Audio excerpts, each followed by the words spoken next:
Dixon, everybody.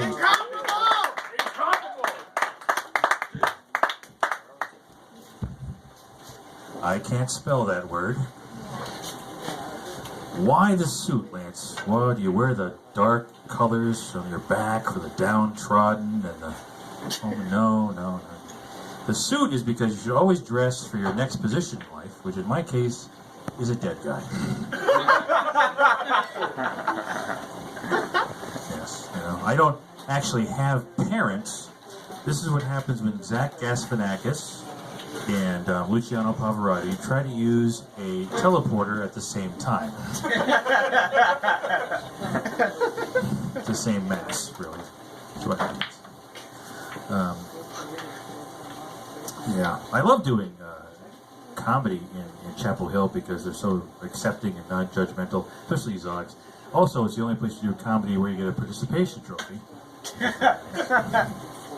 Little golden mic, right? And let's see, what's going on this week? Oh yeah, I'm on lithium again. No clapping from the people on lithium. Whoa! Yeah, lithium. Woo! Woo! Lithium was actually discovered literally because someone said, hey, there might be something in the water. Because there was a town where lithium was naturally occurring in the water, and that place was in Texas.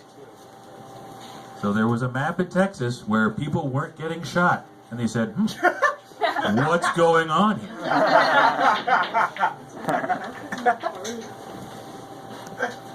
Apparently, if you fill people full of a complex metal salt, you don't feel the need to put lead in them.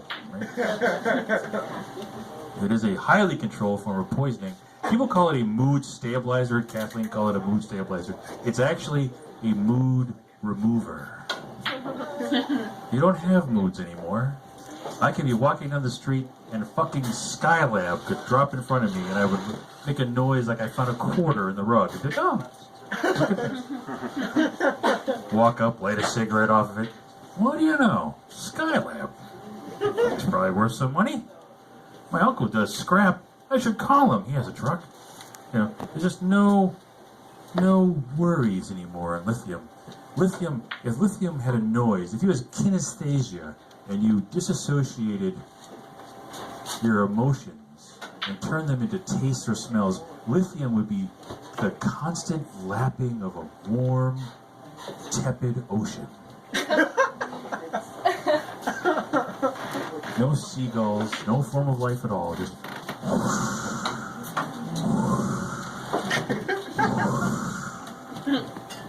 You forget to eat, you forget to sleep, or if you did sleep, but you always sort of want to sleep. It's sort of like, it's not time travel, it's time stagnation. You take a pill, and somehow it's 8 o'clock on Sunday, and you've just eaten with your parents. All the fucking time.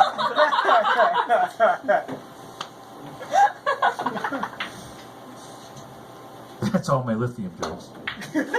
Yeah. Of course, when you're writing lithium jokes on lithium, you have 10 pages of lithium jokes. And you look at all of them and go, that's sort of a good lithium joke. The first time I was on lithium, hey, we all remember that, right? I was in a mental institution, and there's a moment, an epiphany that happens to all people that become committed, is you go to a mental institution for whatever reason, and you see the people there, and they don't have labels on them, folks, because of medical privacy laws. The staff gets to know why everyone is there. You don't. It's a fun. It's a game. So you see all these people, you eat lunch with them, you have chicken patties with them, you sit next to them in these bathrooms, you have a roommate. And at a certain point you go, whew, this place is full of crazy people. That's a difficult part. Because you belong there probably for some reason, right? And you get a roommate, you sit down there, you eat your chicken patties, and you're going, and you're looking around. And the fun part of being a mental institution is visiting day. Because people have visitors. And when I would play with my friend who came to visit me in the mental institutions, we would sit there on the bench, and there'd be the sculpture garden. Big, heavy sculptures you can't throw at people. no sharp edges, and and you would see the people walking in pairs on Visitors Day, and you had to go, which one is the visitor and which one is the patient? Patient, visitor, visitor, because there is hereditary aspects to it. So if your dad is bipolar and you're bipolar and you're, you could both be crazy as shit, but, one of you is the visitor and one of you is the patient. Of course, I was in the state of New Hampshire is notoriously cheap, horribly cheap state. And we had a Japanese psychiatrist. Now, normally, I would expect someone who is a psychiatrist should be able to pronounce the fucking word psychiatrist. But if you have a thick Japanese accent, you can't even begin to do that. So, I sat down with him, and there's a couple key phrases that you need to get out of a mental hospital. You need to not hear voices that aren't there, and not want to hurt yourself or other people. Someone's taking notes in the back. That's right. No voices. So the Japanese guy says, "Rance, do you hear voices?" And I said, "I hear you just fine." What's this trick question or something, Doc? I don't know.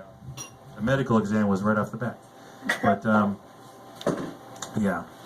So anyway, I just had my first showcase with Kathleen's Guide, New Joke Night, New Year's. What was it? Happy New Jokes. Happy New Jokes. So I'm making progress here and getting stuff up on YouTube. And I just like to end the act here saying thank you to all you guys. And Zogs has been a home away from home, if I had a home to begin with. And thank you very much.